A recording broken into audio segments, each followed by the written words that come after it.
Kasi nung grade 1 ako, mahilig talaga akong magluto guys. Grade 1 pa lang ako ang tutulong sa teacher ko, si Mrs. Nevado, magluluto ng burger. Tapos siyempre mahirap lang ang buhay nun. Ang asukal ko, yung binalot sa manipis na candy lang, piso lang yata nun. Ay, padadalag na yung mga Piso pa lang noon. Yung mga classmate ko, bukod sa asukal na maraming dala nila, may dala pang gata. Kasi mayaman sila. Eh kami mahirap lang, asukal lang, tapos kukunti pa. Pero masaya pa rin kahit pa paano naalala ko. Kayo nung nag-aaral ka, ano niluluto niyo sa school? Nung nag-aaral kami, di ba, recitation, tuturo talaga niya ako. Tapos hirap na hirap ako sumagot. Galit ako sa kanya, bakit parang ako yung pinanggadaan, parang ako yung lagi pinapagalitan. Pero nung bigayan na ng card, after ng aral, sabi ko, parang na-realize ko na para sa akin din pala yung ginagawa niya. Kasi tumaas ang grade ko eh. Dahil pag-ihigpit niya sa akin, natuto ako. Di ba? Takot ako eh. Masaya ka ba na makakagawa na tayong bahay? Pag nagawa na yung bahay, babalik ka na namin dito ah. Kaya thank you pa sa mga sponsor natin. Kay Jenelita Kilde. Hindi pang habang buhay doon po sa shelter? Wala na akong shelter, bahay na lang. Ay, bahay na na. Oo. Eh, paano yung nandun? Bahay din yun. Bahay na ang tawag doon. Hindi na shelter. Bawal na tawagin shelter.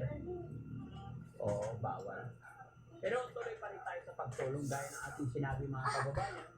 Magiging unti-unti okay na rin. No? Kaya sana, pagkaloob niya, tuloy-tuloy na malakas tayo. Gaya ngayon, napagod, pahinga. Di ba? Pagkatapos magpahinga, okay ulit. Di ba? Nangyari sa'yo? Salamat mga kababayan. Pasensya na po kayo kasi pagod ako eh. Itayo mo ako yung rep. Hindi na ako makatayo. Aray ko. Nakasilahin. Bangon mo ah. Wala na bukas. O si Anita naman. O yan. Ayaw niya magpapasok pa naman. Kababayan. Huwag niyo akong ginagulong. Napatawag ko si Kuya Oliver kay Pagod talaga yung Ate Ansi. Sige mo na siya naman. mamaya na. No, naman. Wala to lumigil ako. Di si Bibi Wash. Pupi. Dito sa likod. Dali na, dali na. Sa likod. Dali na si Bibi. Sabi niya, ayaw na niya.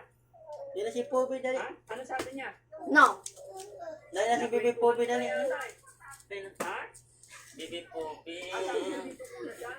Kakainis na yung ginagawa tayo. Mamaya. Awa, ikaw na. Pasensya na. Hindi pa naman sila umakit. Okay lang, salamat. Tawagin ko si ano? Ina si Kuya Bibi. Oliver, ayaw na. Dada, ang ganda oh, yung kay mama. Ay, na dyan?